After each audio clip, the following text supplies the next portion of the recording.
হবে।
মা, মা উঠে পড়ুন, দেখুন সকাল হয়ে গেছে।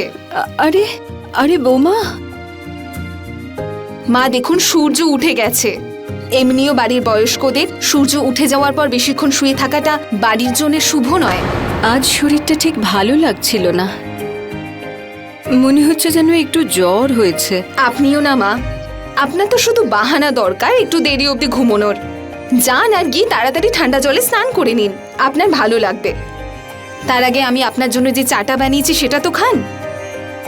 এই নিন।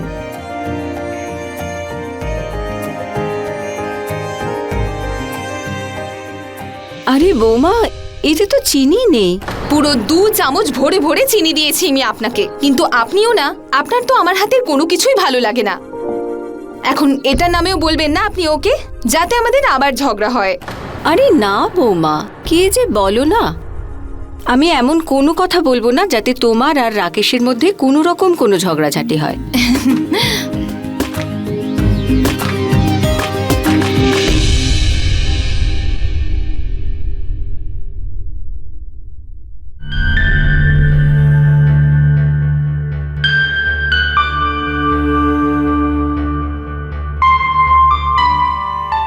%50 সেল? অনেকদিন ধরে ব্র্যান্ডেড মেকআপ কিটের দরকার ছিল, এরকম একটা সুযোগ তো হাত ছাড়াই করা যাবে না।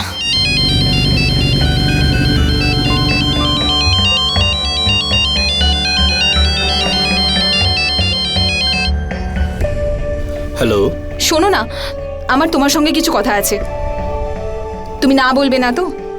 আরে কথাটা কি সেটা তো আগে বলো। রাকেশ, তুমি জানো আমাদের শহরে একটা বড় সেল লেগেছে, যেখানে ব্র্যান্ডেড কসমেটিক্স জিনিসপত্র অর্ধেক দামে পাওয়া যাচ্ছে। আমি বেশি কিছু নয়, ব্যাস 15-20 হাজার টাকা চাই, প্লিজ দিয়ে দাও না। দেখো বিনীতা, আমার মতে কিন্তু এটা একদম ফালতু খরচ। তুমিও না রাকেশ, আমার সবকিছুকেই বাজে খরচ বলে মনে হয়। সোসাইটিতে যাওয়া আসা করতে গেলে একটু হাই স্ট্যান্ডার্ড মেনটেন করতে হয়। সে তো ঠিক আছে, কিন্তু এই আমদানির চেয়ে বেশি খরচ তো ঠিক নয়, তাই না? আর তুমি আর মা যেটা করো সেটা বাজে খরচ নয়। বিনীতা, আমার লেট হচ্ছে, আমি সন্ধেবেলা বাড়ি ফিরি, তারপর কথা বলবো, ঠিক আছে? সন্ধেবেলা আমি বাড়ি থাকলে তো। বিনীতা,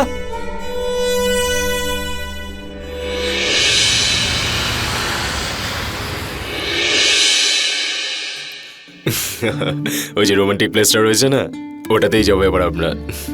আর কি কথা চলছে দুজনের মধ্যে? হ্যাঁ, তোর কথাই হচ্ছিল রে এখন। আরে বাহ দিদি, নতুন ফোন?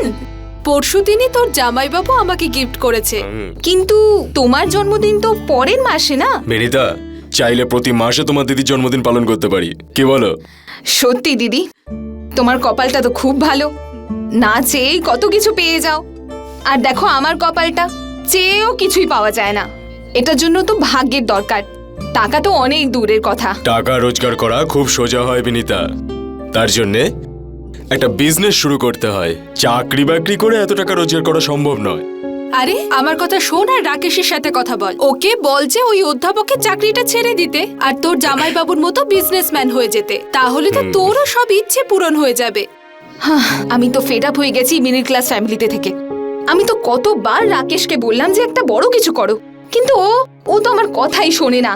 ওর আমার স্বপ্ন, আমার চাওয়া পাওয়াতে কিচ্ছু এসে যায় না। তুমি ভুল করছো বিনীতা। রাকেশ একজন সংস্কারী আর খুব বড় মনের মানুষ। আমি মানছি যে এখনকার জীবনে টাকা পয়সার প্রয়োজন খুব বেশি, কিন্তু কিছু জিনিস টাকা পয়সার চেয়েও বেশি মূল্যবান। আমি জানতাম তুমি এটাই বলবে বাবা। আমার জীবনে এই খারাপ দশার জন্য শুধুমাত্র তুমিই দায়ী। যদি আমার বিয়েটা তুমি তখন আলতাফের সঙ্গে হতে দিতে, তাহলে আজ আমিও আমেরিকাতে সেটেল হতাম। কিন্তু তোমার বংশ মর্যাদা আর সম্মানেরই চিন্তা ছিল, আর সেই জন্যই ঝুলিয়ে দিলে আমাকে রাকেশের গলায়। এরকম ব্যাপার নয় বিনীতা। রাকেশ একজন পরিশ্রমী এবং সৎ মানুষ। আমার তো মনে হয় তুমি ভালো করে বুঝতেই পারছো না। নমস্কার আমি বাবা। বলতে চাই যে এসো রাজেশ বাবা। এগুলো কি হচ্ছে বিনীতা?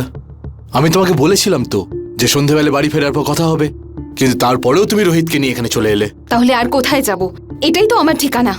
ঠিক আছে, নিজেদের বাড়িতে গিয়ে কথা বলা যাক। মা তোমার আর রোহিতের জন্য অপেক্ষা করছে। রাকেশ ঠিকই বলছে মা, তোমার ওর সাথে শ্বশুর বাড়ি যাওয়া উচিত। ওটাই তোমার বাড়ি, আর এখন ওখানেই তোমার সুখ আছে। যে বাড়িতে আমার ছোট ছোট ডিমান্ডস গুলো পূরণ হয় না, সেখানে আমি কি করে সুখী থাকবো? বিনীতা, আমার কথাটা বোঝার চেষ্টা করো। একটু সময় দাও আমাকে। আমার মাইনেটা হয়ে গেলে আমি তোমার সব চাহিদা পূরণ করে দেবো। কথা তো এমন ভাবে বলছো যেন মাসে 20-25 লাখ টাকা ইনকাম করো। ভাই রাকেশ, তুমি কতদিন তোমার এই টিচারের কাজবাজ করতে থাকবে? আমার কথাটা শোনো, কোনো বিজনেস শুরু করো। না না কমলেশ বাবু, এসব বিজনেস আমার দ্বারা হবে না। আমি অধ্যাপকই ভালো আছি। তা সেটাকে নিজের বিজনেস বানিয়ে নাও। Tuition class. আরে বাবা, আজকাল তো টিউশন ক্লাস খুব ভালোই চলছে। আর সব থেকে বড় ব্যাপার তো কোনো গ্যারান্টিও দিতে হয় না। তুমি শুধু ক্লাসে এসে নিজের টিউশনটা পড়িও, আর বাকি সব আমি বুঝে নেব। আর যা ইনকাম হবে ভাগ বাটোয়ারা করে নেব। সে তো ঠিক আছে, কিন্তু আমি এসব কি করে আমি তো আগেই বলেছিলাম, রাকেশ বড় কিছু কখনো ভাবতেই পারে না। ঠিক আছে, আমি আমার তরফ থেকে যেভাবে হোক চেষ্টা করে দেখছি, কিন্তু এখন তুমি এখান থেকে চলো। রোহিত সোনা, এসো। ভেবে দেখো।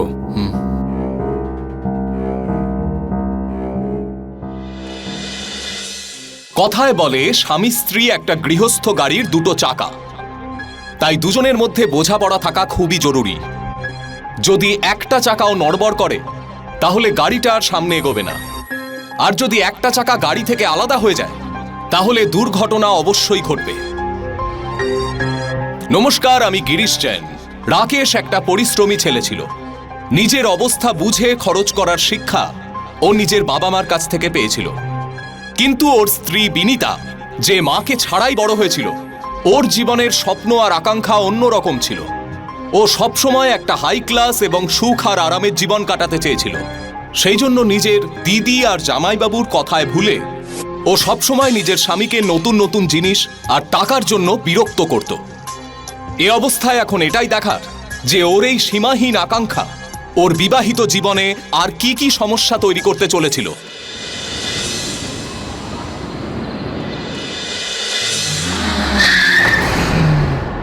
আরে কিভাবে গাড়ি চালাচ্ছ? মেরে ফেলবে নাকি? রাস্তাটা কি তোমার বাপ ঠাকুরদার সম্পত্তি? রীতা, তুই? বিন্নি, কেমন আছিস? কতদিন পর দেখা হলো। আমি খুব ভালো আছি, তুই কেমন আছিস? আমি একদম ঠিক আছি। আর তুই তো বিয়ের পর মানে কোনো যোগাযোগ নেই, কিছু নেই। হ্যাঁ, কেন? বরের কাছ থেকে ছুটি পাস না নাকি? আরে না না, এরকম কোনো ব্যাপার নয়। আচ্ছা, বাড়ি যাচ্ছিস? ছেড়ে দেবো তোকে? আরে না না, আমি চলে যাব।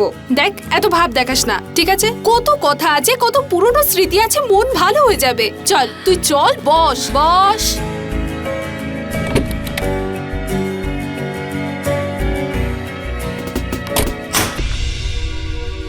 আয় না, আয়। আচ্ছা, তুই এখানে থাকিস না? মানে মানে তো পুরনো কেন লাগছে তোর ঘর? মানে দেওয়ালগুলো এরকম রং টং করাসনি নাকি অনেকদিন ধরে? না না, আসলে অনেক পুরনো বাড়ি তো, সেই জন্য আর কি। আরে আমি মজা করছি, খারাপ টারাপ ভাবিস না, ঠিক আছে? আরে তুই বস না, বস, আয়। কি নিবি তুই চা আরে কফি? কি চা কফি আমি কিছু নেব না, তুই বস, তোর সাথে অনেক কথা আছে। আচ্ছা আর বল, তোর ঘরে আর কে কে থাকে? ব্যাস আমি, আমার স্বামী, আমার ছেলে রোহিত আর আমার শাশুড়ি মা। আর তুই কি করিস? কিচ্ছু না, ব্যাস বাড়িটাই সামলাই। হাউস ওয়াইফ তুই? কি হয়েছে কি তোর বিন্নি? একটা টাইমে তুই আমাদের কলেজের বিউটি কুইন ছিলিস, আর আজ তুই হাউস ওয়াইফ হয়ে ঘর সামলাচ্ছিস। বাচ্চা ছাড় না, এগুলো সব ভাগ্যের ব্যাপার। তুই তো জানিসই আমি আলতাফকে বিয়ে করতে চেয়েছিলাম, কিন্তু বাবা আমার বিয়েটা জোর করে রাকেশের সঙ্গে দিয়ে দেয়। আর যদি আলতাফকে বিয়ে করতাম তাহলে হয়তো জীবনটা অন্যরকমই হতো। ওই সব ছাড়, তুই তোর কথা বল, এখন তুই কি করছিস? আমার স্বামী মার্চেন্ট নেভিতে আছে, ও বছরে 3 বার ঘরে ফেরে, আর ব্যাস আমি ওর রোজগারের পয়সায় আয়েশ করি আর জমিয়ে ওড়াই আর লাইফ এনজয় করি। আমি তো ব্যাস এই বাড়ি সামলিয়ে এই মিডল ক্লাস জীবনে জাস্ট ফেড আপ হয়ে গেছি। স্বামীও এমন একজনকে পেয়েছি যে কিনা সারাক্ষণ টাকা জমানোর কথা বলে যায়। অত ভাবিস না, আমি এসে গেছি না। হয়তো আমাদের দেখা দ্বিতীয়বার এই জন্য হলো যে তোর জীবন আগের মতো সুন্দর আর রঙিন হয়ে উঠবে বলে। আচ্ছা জানিস তো, আমাদের বন্ধুদের একটা গ্রুপ আছে, সেখানে আমরা কিটি পার্টি করি, সেখানে আমরা খুব মজা করি। তুই এক কাজ কর, তুই সেখানে জয়েন কর, ঠিক আছে? আর পরের বার যখন কিটি পার্টি হবে তখন তোকে আমি ডেকে নেব, তোকে কিন্তু আসতেই হবে। পাক্কা।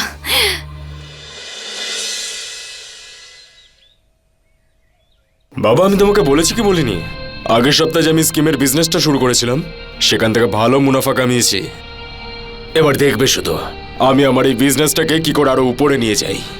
বাবা তুমি যদি দায়িত্ব নাও তাহলে আকাশে ওরা জিনিসটাকে তুমি মাটিতেও চালাতে পারবে। বাবা বাবা আরে আপনি আমার কোনো কথার উপর বিশ্বাস কেন করেন না? আপনি দেখবেন এই সমাজ একদিন আপনার এই জামাইকে দেখে স্যালুট করবে। বাবা সেটা হোক না হোক, আমি তোমার কাছে হাত জোর করে অনুরোধ জানাচ্ছি যে তুমি এমন কোনো কাজ করো না যাতে আমার লোকসান হয়। তোমার আগের বিজনেসের লোন চোকাতে চোকাতে আমার ঘাম ছুটে গিয়েছিল। বাবা একবার আমি সাকসেস পাইনি তাতে কি হয়েছে? রাতের পর তো আবার দিনও হয়। আপনি আরে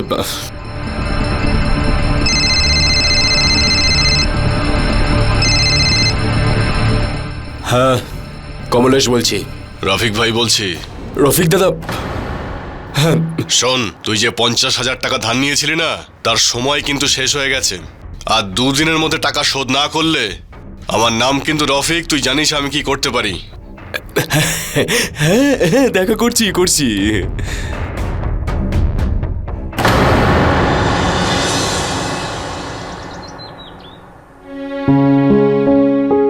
প্রথমে প্রদীপ জ্বালিয়ে দি। মা, হ্যাঁ বাবা। হয়ে গেছে পুজোর সব আয়োজন? হ্যাঁ বাবা, হয়ে গেছে জোগাড়। আরে এ কি বৌমা, আজ পুজোর দিনে তুমি গয়না পরোনি? আচ্ছা দাঁড়াও, আমি নিয়ে আসছি। ছেড়ে দিন না মা, সেসবের কোনো দরকার নেই। আরে এটা কি করে সম্ভব? তুমি তো এই বাড়ির লক্ষ্মী, আর তোমাকে তো সেজন্য পড়তেই হবে। ছেড়ে দিন না মা, এমনিতে ওই গয়নাগুলো অনেক পুরনো হয়ে গেছে। আর আজকের দিনে ঘরে লক্ষ্মীকে অন্তত এভাবে মিডল ক্লাস হওয়ার কথাটা মনে না করালেই নয়। ছাড়ো না মা, এমনিতেই দেখো বিনিতাকে বিনা গয়নাতে কি সুন্দর আর লক্ষ্মীর মতন লাগছে। আর এমনিতেও বিনিতা দেখো, আমি কথা দিচ্ছি এই দিওয়ালিতে আমি তোমাকে তোমার পছন্দ মতো ডিজাইনের জুয়েলারি কিনে দেবো। সে তো আমি কত বছর ধরেই তোমার কাছে শুনছি। হ্যাঁ, কে জানে সেই দিওয়ালি কবে আসবে।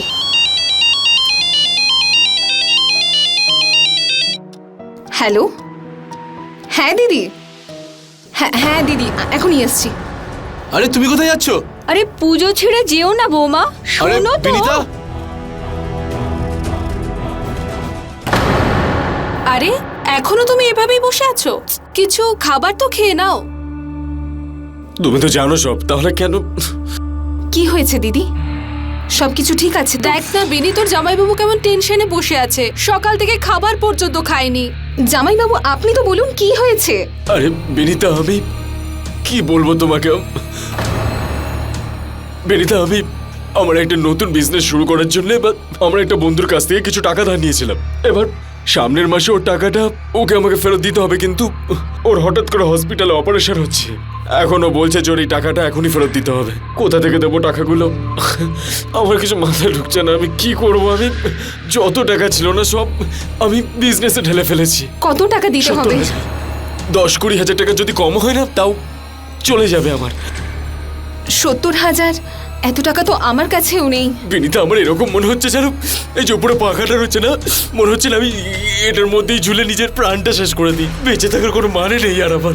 না না না জামাইবাবু, দেখো তুমি এই ধরনের কথা বলো না। আমি আছি তো, আমি রাকেশের সঙ্গে অবশ্যই কথা বলবো। তুমি তুমি তুমি একদম টেনশন করো না, আমি আছি তো। বিনীতা, অনেক হয়েছে এবার তো। এমন কি আর্জেন্সি ছিল যে তুমি পুজো ছেড়ে এখানে চলে এলে? রাকেশ, জামাইবাবুর বন্ধু হাসপাতালে ভর্তি। তাই বলে তুমি বাড়ির পুজো ছেড়ে এখানে চলে আসবে? আমি কিচ্ছু জানি না, তোমাকে জামাইবাবুর হেল্প করতে হবে। কি রকম সাহায্য? জামাইবাবুর 70,000 টাকার দরকার হ্যাঁ? ওনার বিজনেসের জন্য। 70,000? কিন্তু রাকেশ, আমি কথা দিচ্ছি তোমাকে যে আমি যত তাড়াতাড়ি সম্ভব তোমার সমস্ত টাকা ফিরিয়ে দেবো। মাথা খারাপ হয়ে যাচ্ছে আমার। রাকেশ, আমি কিছু জানি না। তুমি যদি জামাইবাবুর হেল্প না করো তাহলে আমি বাড়ি ফিরবো না। আরে সব কি বলছো তুমি? আরে আজ পুজোর দিনে অন্তত বুঝে শুনে কথা বলো। দেখুন কমলেশ বাবু, আমি আমার কিছু সময় চাই চিন্তা ভাবনা করার জন্য। আমি যতটা পারবো আপনাকে সাহায্য করব। আর তুমি বাড়ি চলো, মাঝপথে পুজো ছেড়ে এলো অমঙ্গল হয়।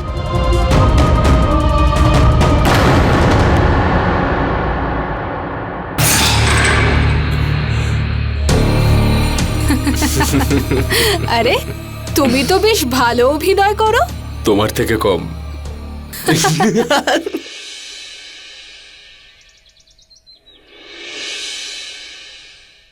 বিনীতা, এসব কি হচ্ছে কি? তুমি এখানে আরাম করে বসে আছো না? তুমি জামা কাপড় ইস্ত্রি করেছো না? খাবার বানিয়েছো? রোহিত এখনো কিছু খায়নি। আরে তুমি চাইছো নাকি সেটা তো বলো। জামাইবাবুকে 70,000 টাকা দিতে হবে, তার ব্যবস্থা কেন করছো না তুমি? তোমার সঙ্গে কথা বলাটাই বেকার।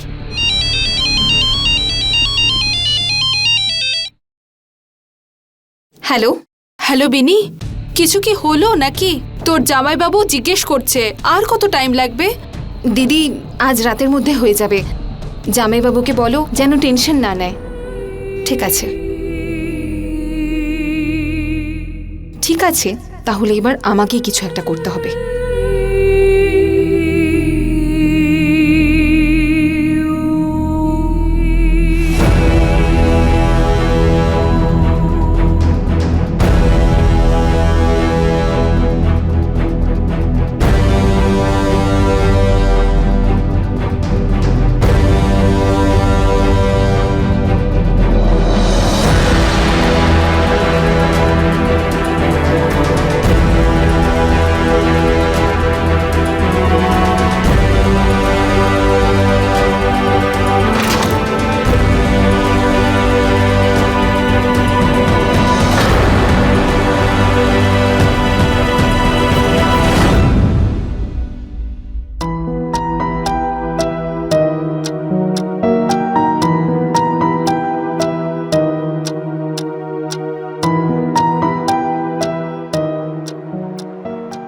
দাদা, এগুলো একটু দেখুন না।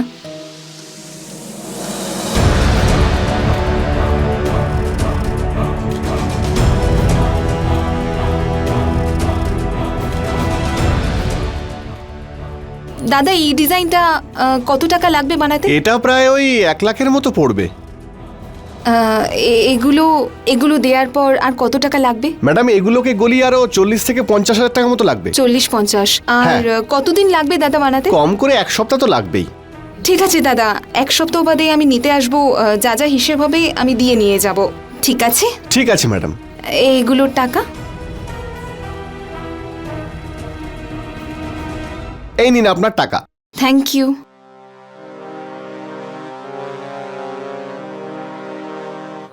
হ্যালো দিদি, জামাইবাবুকে বল কাজ হয়ে গেছে, আমি টাকা নিয়ে আসছি।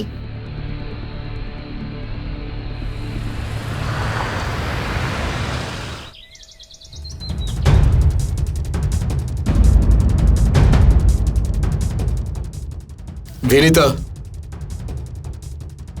আমার তোমার সঙ্গে কিছু কথা আছে। কি? মায়ের গয়নাগুলো কোথায়? সেটা তো উনি জানবেন। দেখো বিনিতা, কথা ঘোরানোর চেষ্টা করে কোনো লাভ নেই। মা গয়নাগুলো আলমারিতেই রেখেছিল, আর বাড়িতে কোনো চুরিও হয়নি। সোজাভাবে বলে দাও গয়নাগুলো কোথায় রেখেছো। বিনিতা, আমি দেওয়ালের সঙ্গে কথা বলছি না, তোমাকে কিছু জিজ্ঞেস করেছি, উত্তর দাও আমাকে। রাকেশ বাবা, মাথা ঠান্ডা কর বাবা। মা, তুমি মাঝখানে কথা বলো না, আমি ওর সঙ্গে কথা বলছি। বিনিতা, উত্তর দাও, মায়ের গয়নাগুলো কোথায়? সোনার দোকানে দিয়েছি, সেটা গলানোর জন্য। সে কি? বাকি গয়না বিক্রি করে টাকাগুলো জামাইবাবুকে দিয়েছি। কি তোমার এত না সাহস? বাবা, বাড়ির মেয়ে আর বউদের গায়ে হাত তোলা উচিত নয় বাবা। ঠান্ডা মাথায় কাজ কর। আরে মা, কি করে ধৈর্য ধরে কাজ করব? কি করে? ওর রকম সকম তো দিনকে দিন বদলে যাচ্ছে। হ্যাঁ, এখন নিজের কাজের জন্য তুমি আমাকেই দোষ দাও। বিনিতা! আমাকে দুর্বল একেবারে মনে করবে না। তোমার স্টুডেন্ট নই আমি যে তোমার থাপ্পড় খাবো। হাত আমিও তুলতে পারি। বিনিতা! বিনিতা! দাঁড়া রাকেশ, পরে ঠান্ডা মাথায় কথা বলিস।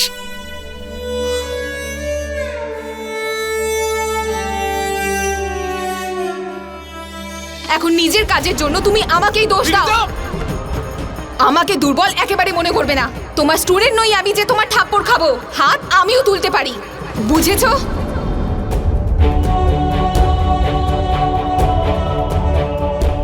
বাবা রাকেশ, এখানে কি করছিস? কিছু না মা, শুধু এমনি বসে আছি। আমি বুঝতে পারছি বাবা, তোর মনের ভিতর কি চলছে। হেরে গেছি আমি মা। বিনিতার কথাগুলো সূচের মতন আমার গায়ে বেঁধে মা। নিজের চোখে নিজেই নেমে গেছি। মা, তুমি, রোহিত আর বিনিতা ছাড়া আমার জীবনে আর কে আছে বলো মা? কিন্তু বিনিতা এই কথাটা বুঝতেই চাই না যে আমি সত্যি করে ওকে কতটা ভালোবাসি। ক্লান্ত হয়ে গেছি আমি মা।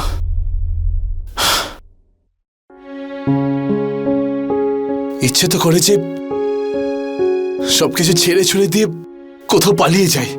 এরকম বলিস না বাবা, জীবনে চলার পথে ভালো মন্দ তো হয়েই থাকে।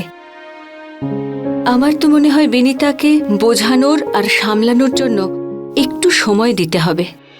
আর বাবা, আমি বিশ্বাস করি যে একদিন সবকিছু ঠিক হয়ে যাবে।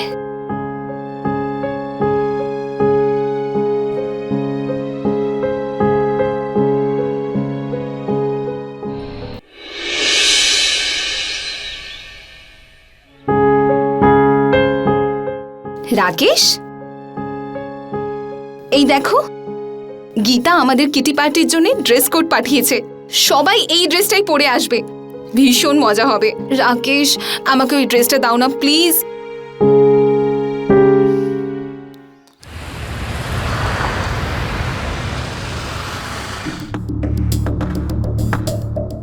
তালা? বিনিতা কোথায় চলে গেল? কিছু তো বলেও গেল না। আরে বিনিতা, বৌমা, বৌমা,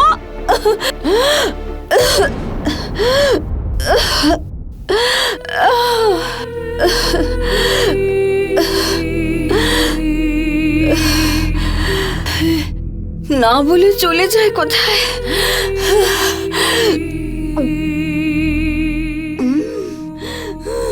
আরে মা, মা, মা এখানে কেন বসে আছো মা? মা, বিনিতা কোথায় মা? আমি কল করছি, আমি বিনিতাকে ফোন করছি মা।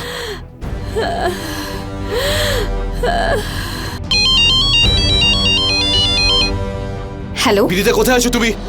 কেন, কি হয়েছে? মায়ের অ্যাস্থামা অ্যাটাক হয়েছে, তুমি তাড়াতাড়ি বাড়ি এসো। ওকে, আসছি।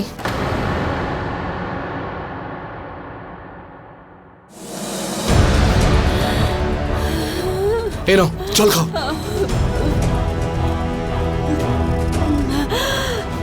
মা, আরে কোথায় ছিলে তুমি? দাও, চাবি দাও আমাকে। আরে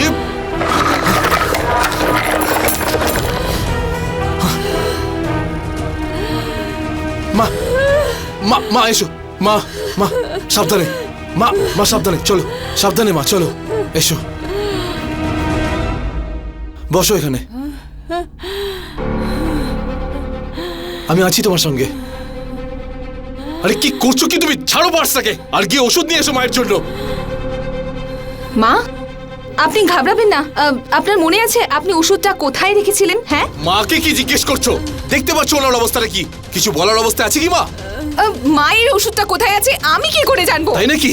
গয়না কোথায় রাখা থাকে সেটা ঠিক জানতে পারো তুমি, আর ওষুধ কোথায় আছে সেটা জানো না তুমি। যাও গিয়ে খোঁজো ওষুধটা, যাও এখান থেকে। মা, মা,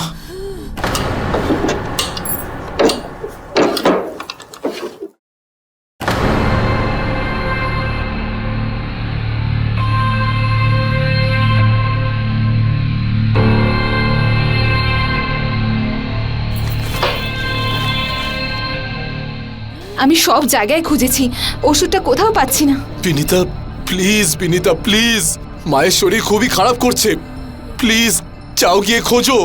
দেখলে তো রাকেশ, তোমার প্রয়োজনে আমাকেই দরকার পড়ছে না তোমার। আমার প্রয়োজনে তোমাকে পাই না আমি। একটা ড্রেসই তো চেয়েছিলাম তোমার কাছে আমি, সেটাও তুমি দিলে না আমাকে। এই নাও, এবার তোমার চাহিদা পূরণ হয়েছে। এবার যাও, যাও গিয়ে ওষুধটা নিয়ে এসো প্লিজ, যাও। মা, মা, মা ভয় পেও না মা।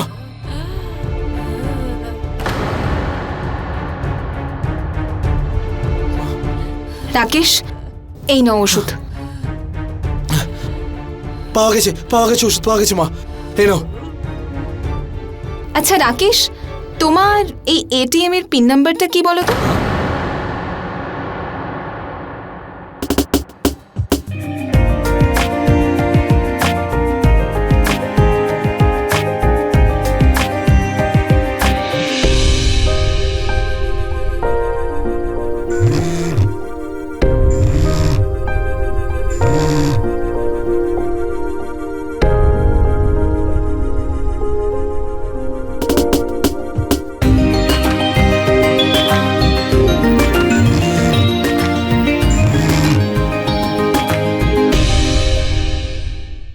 এটা আমার 2000 টাকার বেড। এই হলো আমার 3000।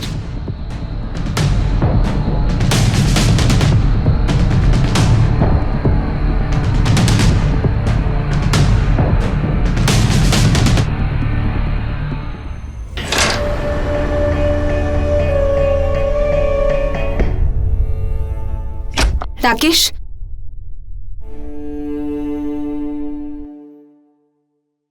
বিনীতা, এসব কি? কোথায় ছিলে তুমি এতক্ষণ ধরে? কোথায় ছিলে? হাই ক্লাস লাইফস্টাইল তোমার মতো মিডল ক্লাস লোকজন বুঝবে না। কিসের হাই ক্লাস? হাই ক্লাস করছো? হ্যাঁ, মাঝ রাতে মদ খেয়ে আসা, এটা হাই ক্লাস? আমার মতে এটা অসভ্যতামি। আরে এক ছেলের মা তুমি, একটু তো লজ্জা করো। রাকেশ প্লিজ, আজ না यार, আমি ভীষণ টায়ার্ড। আমি ঘুমোতে যাচ্ছি, বাই। এই কি এটা? তোমার ব্রেসলেটটা কোথায়? হ্যাঁ, আসলে পার্টিতে কার্ডস খেলছিলাম তো, তাই আমি হেরে গেছি। আরে মাথা খারাপ হয়ে গেছে নাকি তোমার? আরে তোমার এই লাইফস্টাইলের জন্য আর কত নিচে নামবে তুমি? চিৎকার করো না রাকেশ, রোহিত উঠে পড়বে। আর তাছাড়াও এমন কি পাহাড় ভেঙে পড়েছে? ব্রেসলেটই তো ছিল, আরেকটা কিনে নেব। বিনীতা নিজের সীমা অতিক্রম করে যাচ্ছিল। নিজের স্বামীকে অপমান করা, তাকে ব্যর্থ আর নিষ্কর্মা প্রমাণ করাটা ওর কাছে রোজকার ব্যাপার হয়ে গেছিল। অপরদিকে রাকেশ নিজের বৈবাহিক জীবনকে বাঁচানোর জন্য সব রকমের চেষ্টা করছিল, কারণ ও নিজের স্ত্রী আর সন্তানকে সত্যিই খুব ভালোবাসত। কিন্তু বিনীতা চাকচিক্যের এমন আবরণ নিজের চোখে বেঁধে রেখেছিল, ও দেখতেই পাচ্ছিল না যে কোনটা ভুল আর কোনটা ঠিক। ওর উচ্চাকাঙ্ক্ষা ক্রমশ বেড়েই চলেছিল, আর চাহিদা পূরণ না হওয়াতে ও এই বাড়ি ছেড়ে বাপের বাড়ি যাওয়ার হুমকি দিচ্ছিল। বাবা, আমি নিজের ইচ্ছেতে এখানে আসিনি। ঝগড়া হয়েছে আমার রাকেশের সঙ্গে, আর আমি কি আমার বাপের বাড়িতেও আসতে পারবো না? কিন্তু আমি এটা জানতে চাই যে আবার কি সমস্যা হয়েছে যে তুমি ধেই ধেই করে বাপের বাড়িতে ছেলেকে নিয়ে চলে এসেছো? দেখো বিনীতা, তুমি একটু বোঝার চেষ্টা করো। রাকেশ একজন খুব ভালো মানুষ। ও কমলেশের মতন ঘর জামাই থেকে অন্যের ভরসায় নিজের জীবন চালানোর মতো মানুষই নয়। দেখো বাবা, এত সততা দেখিয়ে না নিজের ভালো হয় না অন্যের। আর আমি আমার বন্ধুদের সঙ্গে যদি একটু মজাই করি, তাতে ভুলটা কোথায়? ও আমাকে সব কিছুতে বাধা দেয়। দেখো বিনীতা, সংসার সামলানোর একটা দায়িত্ব থাকা চাই। তাহলে কি করব? অন্যদের মতো ঝিগিরি করব? যে কথাটা তুমি বুঝতে পারছো না সেই কথাটা নিয়ে তর্ক করার মানেই নেই। তোমার সাথে তো কথা বলাই বেকার বিনিতা। বিনিতা, এই ছোট মানসিকতার মানুষগুলোর কথাতে কিছু মনে করো না। চারিদিক থেকে টাকার বৃষ্টি হবে। বিনিতা, আমি এমন একটা বিজনেস খুঁজে পেয়েছি যেখানে একবার ইনভেস্টমেন্টে 4 গুণ বেশি টাকা পাওয়া যাবে।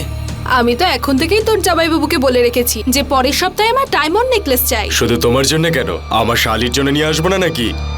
দেখো বিনিতা, এরকম সুযোগ বারবার ঘুরে আসে না। তুমি একবার রাকেশের সাথে কথা তো বলো, মাত্র 5 লাখ টাকার ব্যাপার। একবার ইনভেস্টমেন্ট করতে হবে ব্যাস। তারপর দেখো 5 লাখ থেকে 20 লাখ টাকা কিভাবে হয়। 20 লাখ টাকা কিন্তু কম নয়। তুমি কি না করতে পারবে, যা খুশি তাই কিনতে পারবে, যেখানে খুশি সেখানে যেতে পারবে।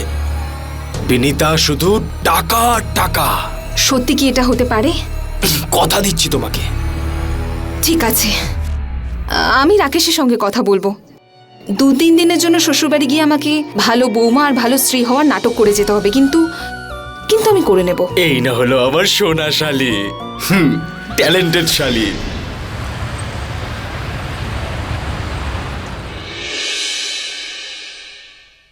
মা, আপনিও যদি খেয়ে নিতেন তাহলে। আরে মা, রাকেশকে আসতে দাও, সবাই মিলে একসঙ্গে খাবো আজকে। এই তো এসে গেছে।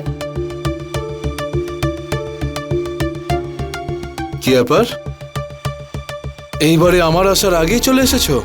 রাকেশ, ওভাবে কথা বলিস না। আরে ও তো এ বাড়ির বউ, আরো জানে এটা ওর নিজের বাড়ি।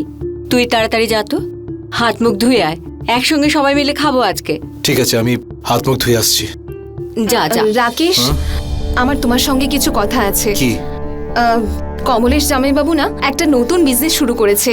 ওই বিজনেসে 1 সপ্তাহে অন্ততপক্ষে 4 গুণ লাভ হবে। ব্যাস 5 লাখ টাকাই দিতে হবে, তবে তো 20 লাখের থেকেও বেশি টাকা পাওয়া যাবে। কি বলছো বিনিতা? দেখো, এরকম কোনো বিজনেস হয় না যাতে এত তাড়াতাড়ি এত লাভ হতে পারে। যদি আমার কথা শোনো তাহলে একটা ব্যবস্থা হতে পারে। তোমার বাবা তো তোমার মায়ের নামে কিছু এফডি রেখেছিল, সেটাকে ভেঙে ফেলি। এমনিতেও মায়ের তো টাকার কোনো প্রয়োজন নেই, আমরা তো আছি মায়ের জন্যে। তাই না মা? আপনি কিছু বলুন না। বৌমা, যা কিছু আমার আছে সব তোমাদেরই তো। দেখলে, এখন তো মাও রাজি হয়ে গেছে। তুমি আর না করো না রাকেশ। দেখো, আপাতত আমার শান্তি চাই, যাতে নিশ্চিন্তে খাবার খেতে পারি। হ্যাঁ হ্যাঁ, তুমি হাত মুখটা ধুয়ে এসো, আমি তোমার খাবারটা বাড়ছি, ঠিক আছে? আর হ্যাঁ, আমি কোনো টাকা পয়সা দিতে পারবো না বিজনেসের জন্য। মনে হচ্ছে এবার আঙুলটা বেঁকাতেই হবে। এসব কি রাকেশ? এই পূজাটাকে আর তোমার সঙ্গে ওর কি চক্কর চলছে? কি বলছো তুমি বিনিতা? পূজা একজন আমার স্টুডেন্ট। আচ্ছা, আজকাল কি স্টুডেন্টদের সঙ্গে প্রেমও করা হচ্ছে? হ্যাঁ, এই মেসেজটার কি মানে? ওয়েটিং ফর ইউ, প্লিজ আমার সমস্যার সমাধান করে দাও। আমার মনে হয় তোমার কোথাও ভুল হচ্ছে বৌমা। হ্যাঁ, রাকেশ এরকম নয়, আর তুমি তো সেটা ভালো করে জানো। আপনি দয়া করে থামুন মা। রাবণের মায়ের কাছেও তার ছেলে সব সময় ভালোই হয়। আপনার এই অধ্যাপক ছেলে আসলে একজন চরিত্রহীন। ব্যাস, আমি এরকম একটা অশুভ লোকের সঙ্গে আর 1 মিনিটও থাকবো না। রোহিত, আরে, চলো মা। আমার সঙ্গে। কিন্তু ওকে কোথায় নিয়ে যাচ্ছ? তোমার থেকে দূরে, যাতে তোমার এই কুকর্মের ছায়া ওর ওপর না পড়ে। মানে? আরে বিনিতা, শোনো। বিনিতা, আমার কথাটা তো শোনো। এবার তোমার আর যা কিছু শোনানোর কোর্টে শুনিও, আর এরপর আর আমার ছেলের সঙ্গে দেখা করার চেষ্টাও করবে না, বুঝলে? আরে বিনিতা, বিনিতা, বিনিতা!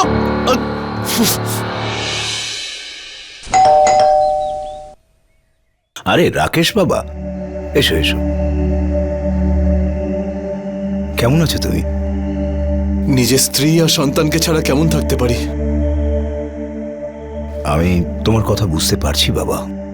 আমি বিনিতাকে অনেক বোঝাবার চেষ্টা করেছি, কিন্তু ও আমার কথা শুনতে রাজিই নয়। যদি আজ ওর মা বেঁচে থাকতো তাহলে হয়তো কিছু করতে পারতো। যাই হোক, আমি রোহিতের সঙ্গে একবার দেখা করতে চাই। বিনিতা ওকে স্কুলে পর্যন্ত পাঠাচ্ছে না। আমি তো বুঝতে পারছি না যে আমি কি করব। তোমার কিছু করার কোনো দরকার নেই। এবার যা যা করবে আমার উকিল করবে। আর তাছাড়াও তোমার সঙ্গে এভাবে থাকার আমার আর কোনো ইচ্ছে নেই। তুমি আজকের পর আর এখানে আসবে না, বুঝলে? কিন্তু তুমি এরকম কেন করছো বিনীতা? আচ্ছা, আমার কথা না হয় না ভাবলে, কিন্তু রোহিতের কথা অন্তত ভাবো। ওর আমাদের দুজনকেই প্রয়োজন। যেভাবে তুমি তোমার বাবাকে ছাড়া থেকেছো, ও নিজের বাবাকে ছাড়া থাকতে পারবে। এসব কথা কি বলছিস তুই? তুই কি জানিস এক পিতৃহীন পুত্রের বেঁচে থাকা কত কষ্টের হয়? তুমি আমাদের মাঝখানে কথা না বলো, সেটাই ভালো বাবা। না হলে আমি রোহিতকে নিয়ে এত দূরে চলে যাব যে তারপরে আর ফিরবো না। এসব কি বলছো তুমি? বিনীতা, বিনীতা, আচ্ছা আমি আমি আমি নিজে এখান থেকে চলে যাচ্ছি, কিন্তু শুধু আমার রোহিতকে ভালো রেখো।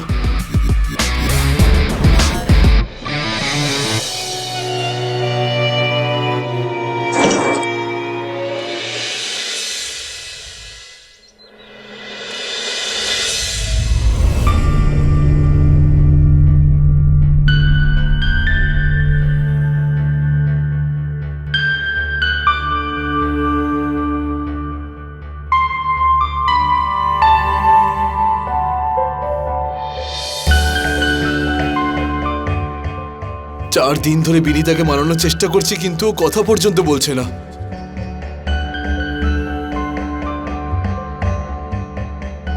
বাবা রাকেশ, হ্যাঁ মা, মা আজ আসলে রোহিতের জন্মদিন তো, তাই ঘরটাকে সাজালাম একটু। ভাবছিলাম যে কি আজ ওকে একবার নিয়ে আসার চেষ্টা করি। বিনীতাকেও সঙ্গে নিয়ে আয়, আর ওকে বলিস যে আমি এফডি ভেঙে দিয়েছি, 5 লাখের ব্যবস্থা হয়ে গেছে, ফিরে আসি যেন। ঠিক আছে মা।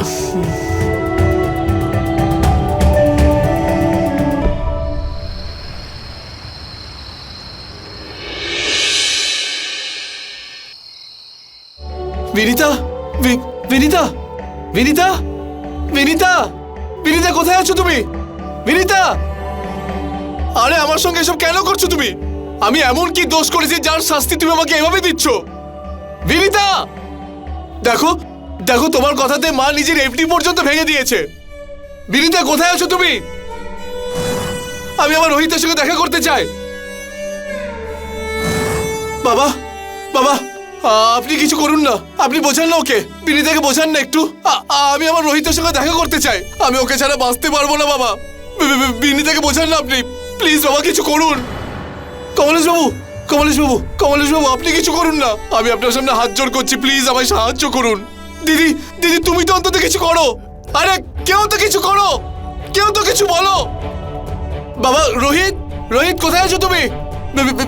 বিনীতা, আমি আমার রোহিতের সঙ্গে দেখা করতে চাই।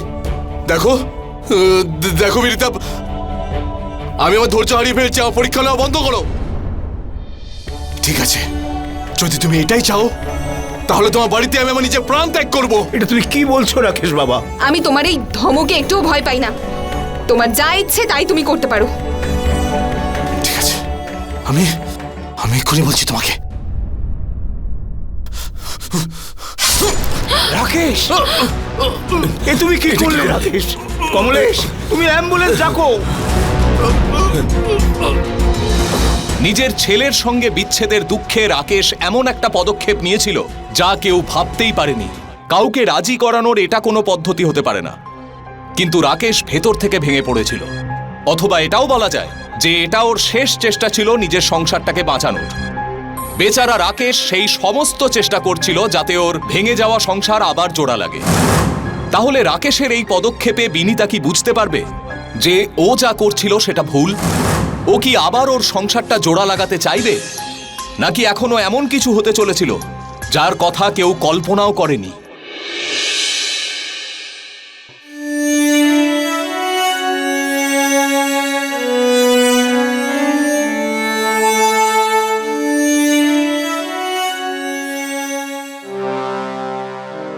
কি হয়েছে? কি বললো ডাক্তার? কেমন আছে রাকেশ এখন? ও এখন ঠিক আছে, সন্ধ্যের মধ্যে ডিসচার্জ হয়ে যাবে। বিনা কারণে হসপিটালের বিল বাড়িয়ে দিল বাবার। আরে না না, 1 টাকাও দিতে হবে না। কেন?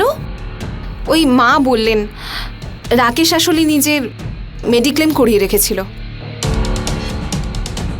এই রাকেশ কিন্তু বেশ প্ল্যানিং করে চলে। হ্যাঁ, জানি না ও আর কি কি ইন্স্যুরেন্স করে রেখেছে। হ্যাঁ, ও আসলে সবসময় এই ধরনের জিনিসে ইনভেস্ট করতে থাকে।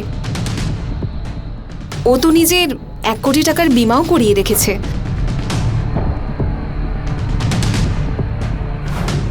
কি 1 কোটি? কোটি? আরে বিনিতা, তুমি তো কোটিপতি হয়ে গেছো। হ্যাঁ? কিন্তু 1 কোটি, তাতে কি কি না আসতে পারে? গাড়ি, বাড়ি, বাহ! কিন্তু সেটা তো তখনই পাওয়া যায় যখন কেউ মরে যায়। হ্যাঁ, রাস্তায় তো কত অ্যাক্সিডেন্ট হতেই থাকে, আরেকটা না হয় হবে।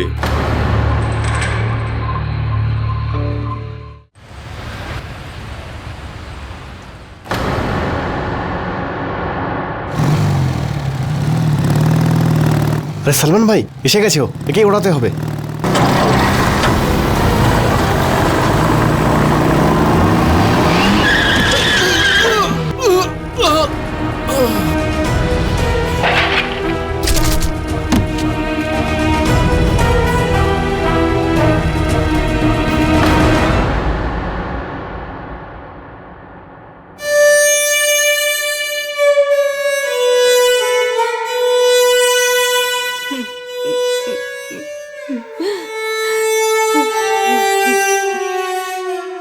রোহিত, আয় বাবু, দুধ খেয়ে নিবি।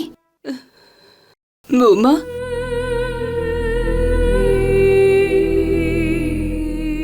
এখন তো এই সাজগোজ, গলায় মঙ্গলসূত্র এগুলো মানায় না মা। মা, যাই হোক না কেন তাকে তো আমি বদলাতে পারবো না। কিন্তু আমার মন বলে যে রাকেশ আমাদেরকে ছেড়ে কোথাও যায়নি, ও এখনো আমাদের মধ্যেই রয়েছে।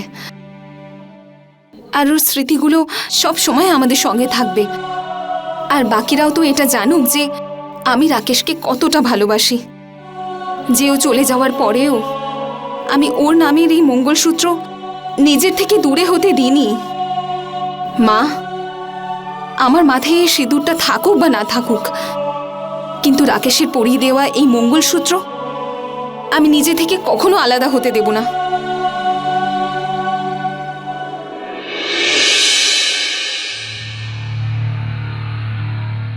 কি নমিনি সরস্বতী সাক্সেনা? এ ভগবান!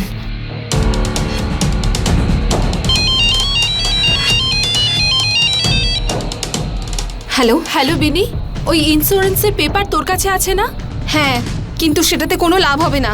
কি? আরে শোনো না, হ্যাঁ বলো বিনিতা।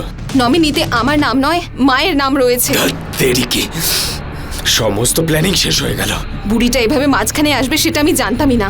যেদিন অ্যাজমার অ্যাটাকটা হয়েছিল সেদিনই মরে গেলে ভালো হতো। হ্যাঁ, ওনার অ্যাজমা রয়েছে? হ্যাঁ, কিছুদিন আগেই মরতে মরতে বেঁচেছে। শোনো বিনিতা, এবার এবার এবার আমার কথা খুব ভালো করে শুনবে, ঠিক আছে?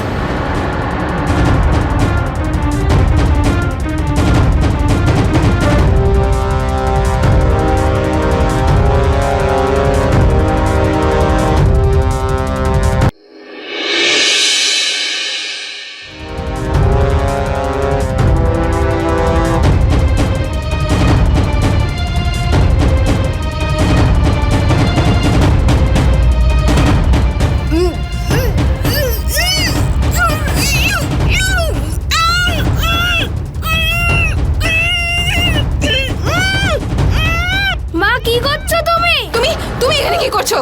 চল এখান থেকে।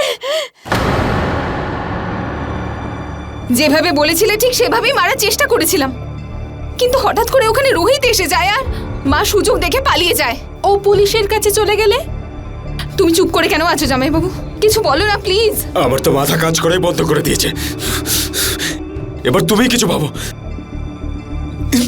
একটা একটা কাজ ঠিক করে করতে পারো না তুমি? পুলিশ চলে আসার আগে না আমাদের এখান থেকে চলে যাওয়া উচিত। চলো চলো চলো। পুলিশ পুলিশ, পেছন দিয়ে চলো, পেছন দিয়ে। এই দাঁড়াও। এই যে ইন্সপেক্টর, এই এই হচ্ছে বিনিতা, আমার বৌমা। এই আমাকে কালকে রাত্রে খুন করার চেষ্টা করেছে। না না না ইন্সপেক্টর স্যার, আমি আমি এরকম কিছু করিনি স্যার। দেখো, তোমার যা কিছু বলার পুলিশ স্টেশনে গিয়ে বলবে। কিন্তু স্যার আমার কথাটা তো শুনুন। এখন আর মিথ্যে কথা বলে কোনো লাভ নেই। এখনো পর্যন্ত আমি তোমাকে সহ্য করেছি, কেননা আমার ছেলের জন্য চিন্তা ছিল। এখন তো ও আর বেঁচে নেই। ইন্সপেক্টর, আমার নাতির সামনে কাল রাত্রে ও আমাকে খুন করার চেষ্টা করেছে। না স্যার, আমি এরকম কিচ্ছু করিনি স্যার। সবকিছু তো আমি জামাইবাবুর কথা করেছি। কি সব বলছো? বেকার বেকার আমাদেরকে এসবের মধ্যে জড়াচ্ছে। তুমি কিছু বলো না। তোর মাথাটা ঠিক আছে তো বিনিতা? স্যার, জামাইবাবু আর শালির মধ্যে তো মজা হতেই থাকে না। বিনিতা, জামাইবাবু যাই বলুক না কেন, তুই সবসময় কি সেটাই করবি? স্যার, আমার স্বামীর এতে কোনো দোষ নেই। এসব তোমরা কি বলছো দিদি? এই সব কিছু তো আমি তোমাদের কথা শুনেই করেছি। স্যার আমার কথাটা বিশ্বাস করুন, আমি এই সব কিছু ওদের কথাতেই করেছি। রাকেশ যখন হাসপাতালে ছিল তখন আমি জামাইবাবুকে বলেছিলাম রাকেশের ইন্স্যুরেন্স পলিসির ব্যাপারে।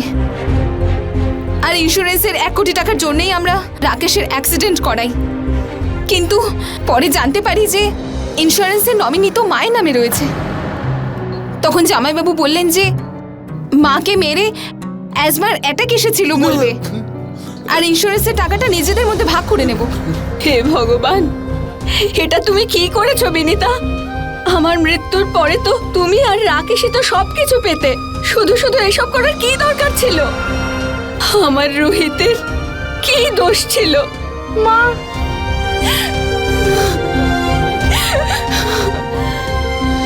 গ্রেফতার করো এদের সবাইকে।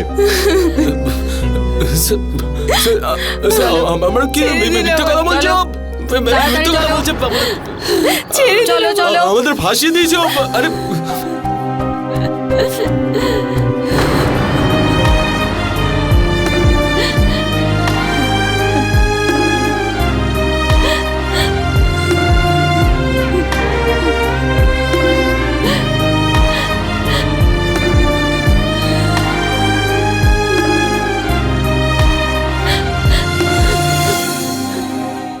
কোনো ভুল হয়ে গেলে সেটা শোধরানো যেতে পারে, কিন্তু অন্যায় করার পর পস্তালে কোনো লাভ হয় না।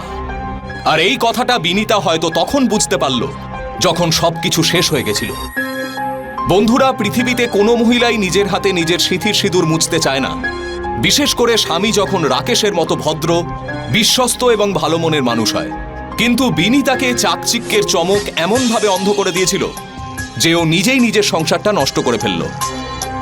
কমলেশ বিনিতা আর সুনিতাকে রাকেশের হত্যার ষড়যন্ত্র, প্রমাণ লোপাটের ষড়যন্ত্র, এরকম অনেক অভিযোগে অভিযুক্ত করে গ্রেপ্তার করে জেলে পাঠানো হলো। বিনিতার অপরাধের শাস্তি শুধু ওই পায়নি, বরং ওর ছেলেটাও পেয়েছিল। এর সঙ্গেই আমি গিরিশ জৈন ক্রাইম অ্যালার্টের এই এপিসোডে আপনাদের থেকে বিদায় নিচ্ছি। আবার ফিরে আসবো এরকমই একটা সত্যি ঘটনা নিয়ে। ততক্ষণ be alert, be safe. Crime alert, অন্যায়ের বিরুদ্ধে সোচ্চার।